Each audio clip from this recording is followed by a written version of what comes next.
Bien, continuamos con más información en vivo, en directo por la pantalla de Canal 9, la imagen del Nordeste, cuando son las 20 y 45 minutos pasadas en toda la República Argentina. Vamos a hablar de noticias del ámbito internacional, noticias políticas del ámbito internacional, porque durante este fin de semana se ha votado en Uruguay. Uruguay votó para presidente y además se ven elecciones más que importantes en uno de los principales países del mundo. Estamos hablando de los Estados Unidos de América, y esta elección muy reñida realmente entre Donald Trump, el expresidente de los Estados Unidos, y Kamala Harris. Para hablar un poco más acerca de este tema estamos con el licenciado Diego Merlo en presencia de los estudios. Diego, buenas noches, ¿cómo estás? ¿Qué tal? Tanto tiempo, volvió el saludo, finalmente. ¿Cómo va? De vuelta al pago. Sí, señor. Bien. Bueno, y viviendo, bueno, creo que son dos elecciones muy importantes para la Argentina, porque Uruguay tiene una cosa interesante, que es la posición la posición de Uruguay en el Mercosur, es uno de los socios importantes. Y el otro tema tiene un efecto demostrador que es interesante, que es la estabilidad económica. Garantiza estabilidad política en este momento en América Latina. Entonces te dicen, no, lo que pasa es que el gobierno de la calle Pou obtuvo algo que los uruguayos, por las dudas, no quieren arriesgar. La estabilidad. Que es la estabilidad. Sí, sí, sin lugar a dudas. Y esto se ve en dos cosas. Primero, que el masivo apoyo al Frente Amplio tiene un límite, que es decir, tememos el cambio. Hay más temor al cambio que falta de apoyo al Frente Amplio. Se veía esto en lo que eran los estudios de opinión, no tanto los cuantitativos, sino los cualitativos en la previa. El propio Frente Amplio sabía que tenía riesgos de no conseguir la mayoría, y es bastante complicado para el Frente Amplio no conseguir la mayoría en primera vuelta, o sea, no ganar las elecciones en primera vuelta, porque todo el desglose del resto de los partidos, en general, no es favorable al Frente Amplio. Se puede volcar, digamos, hacia el otro sector. En realidad es eso. Y un tema que sí es para tener en cuenta es la tremenda asistencia a las urnas. Votó casi el 90% del padrón. Eso es un ejemplo de educación cívica. Es un ejemplo de educación cívica dentro de un país que tiene, concentrada su población, un país pequeñito, claro. Concentrada su población, una larga tradición de participación política.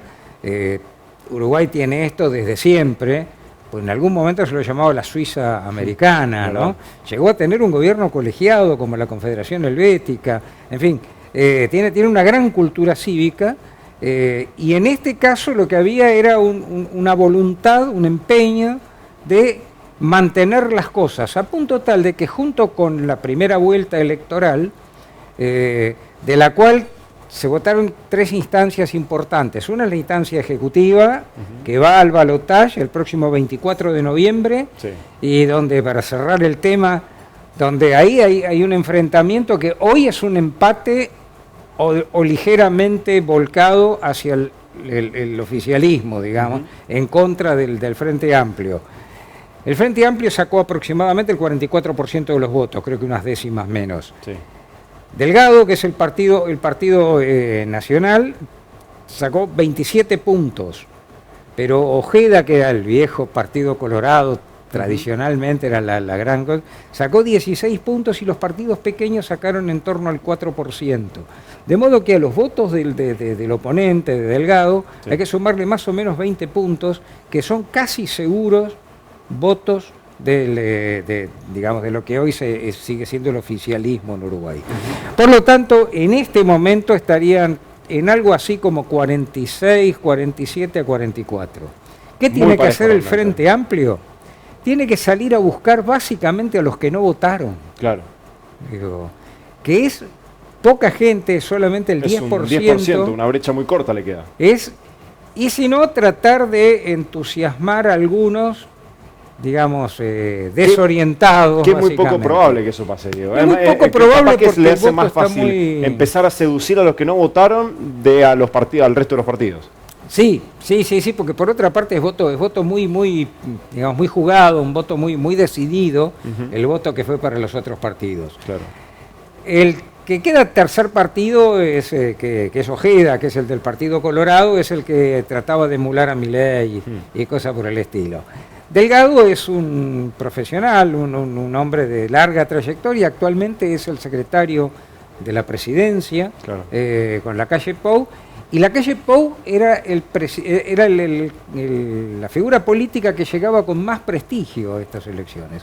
Digo, este es un tema, esto se decide, ahora hay que salir a conquistar a los que no votaron o a los que votaron por otro. Esa es la tarea del Frente Amplio, y si no, pasará como pasó en otras elecciones, que el Frente Amplio gana en primera vuelta, pero no logra la mayoría en la segunda. Ahora, Diego, una pregunta que a menudo se hacen los argentinos, digamos, el argentino común se realiza siempre la misma pregunta cuando hay elecciones afuera.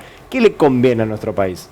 Sí, siempre se nos hacemos esa pregunta. Elecciones en tal lugar, che, ¿qué le convendrá a la Argentina? Elecciones en tal, ¿qué le conviene al país?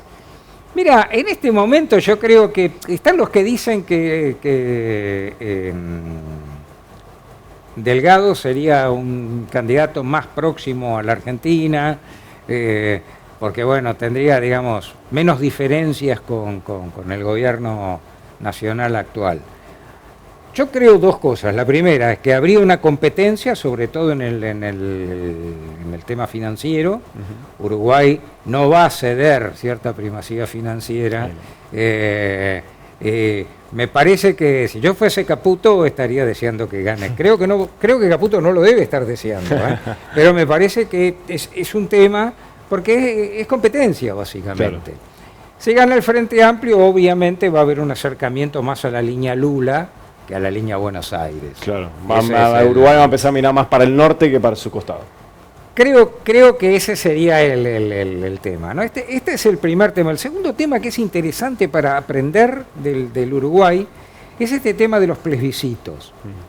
Uruguay puede plebiscitar artículos de su Constitución en los actos electorales. Y esto porque refuerza lo que decimos de la estabilidad. Había dos plebiscitos que se votaban junto con esta elección. Uno era para permitir los allanamientos de las casas de propiedades privadas en horario nocturno. Uruguay es uno de los 4 países del mundo que no permite que se realicen ni siquiera con orden judicial. Eso es insólito realmente. No, es un respeto muy profundo a la propiedad privada y a la seguridad de las personas. Claro. Bueno, ese era uno.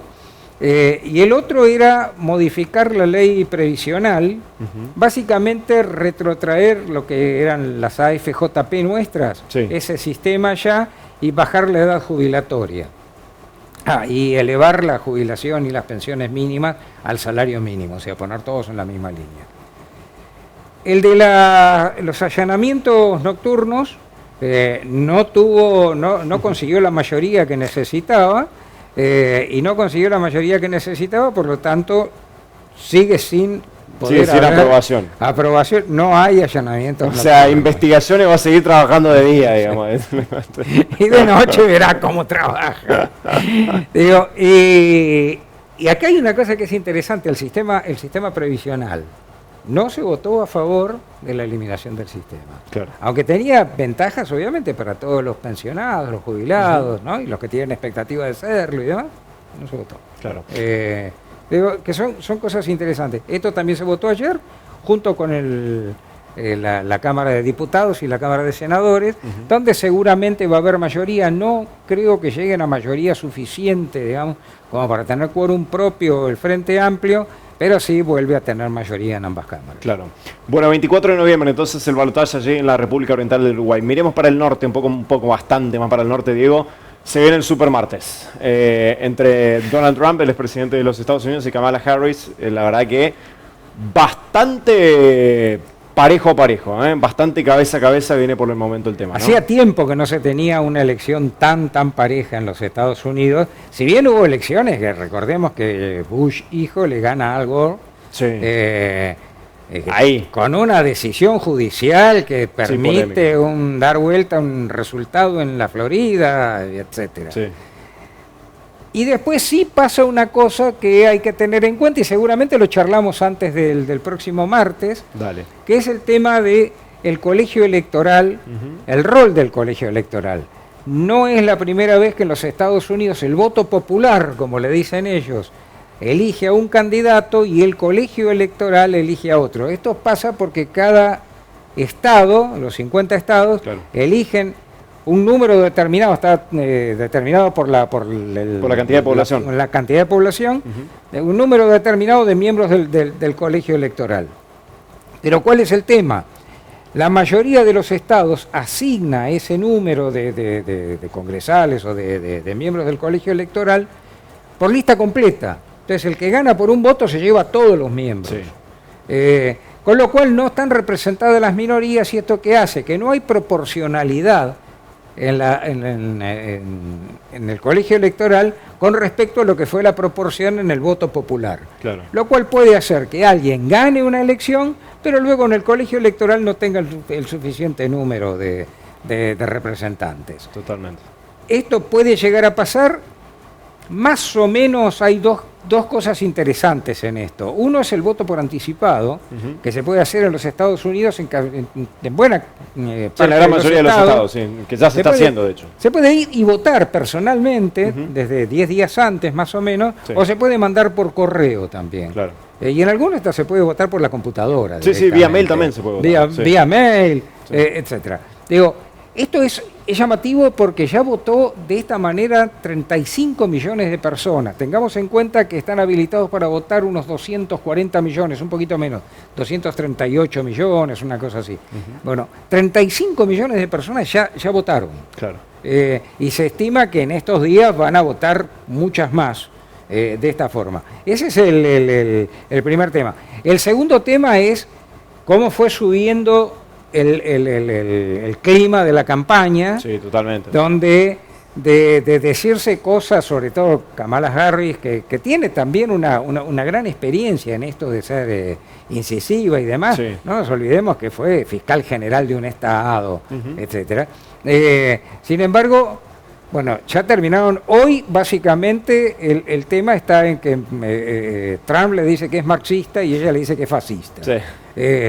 Con esas suavidades, digamos, están cerrando la campaña. Volvemos a los viejos extremos, ¿no?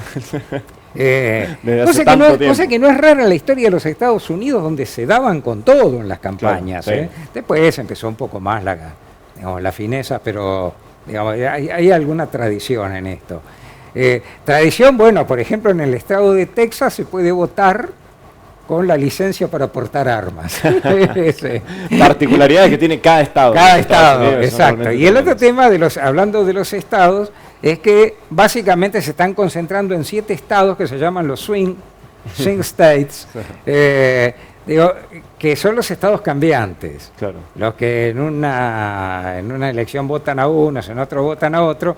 Básicamente en este caso están en Pensilvania, en Michigan y en Wisconsin, que es lo que antiguamente se llamaba el cinturón de acero, porque ahí estaban todas las automotrices, las grandes fábricas de máquinas herramientas. Y hoy cambió el nombre. Y hoy se llama el cinturón de óxido, claro, porque está todo parado. Está todo. Cuando Donald Trump dijo entre que esas está Detroit. Y Detroit, claro. Cuando Trump dice que lo que va a hacer es traer de vuelta a toda la industria y demás, los 3 estados votan así claro, mayoritariamente. Trump no lo trae de vuelta, en la próxima elección todos lo votaron a Biden, ¿no? Es tal cual. Bueno, y este es más o menos lo que queda por digamos, relojear de acá al martes. ¿Qué pasa con el voto anticipado y qué pasa en estos 7 estados? Próxima semana, Diego, próxima columna, hablamos un poquito más y profundizamos más el tema del sistema electoral de Estados Unidos, ¿te parece? Sí, correcto. Que es totalmente diferente al nuestro. Claro, todo el mundo copia la forma de gobierno de los Estados Unidos, pero el sistema de votación no, es único. Incopiable. Diego, hasta la semana que viene. Gracias, No, a vos, siempre, gracias. Un placer. Licenciado Diego Merlo, hablando de lo que son, o lo que fueron, mejor dicho, las elecciones en Uruguay el pasado fin de semana, balotaje el próximo 24 de noviembre y lo que va a ser el supermartes en la próxima semana en los Estados Unidos.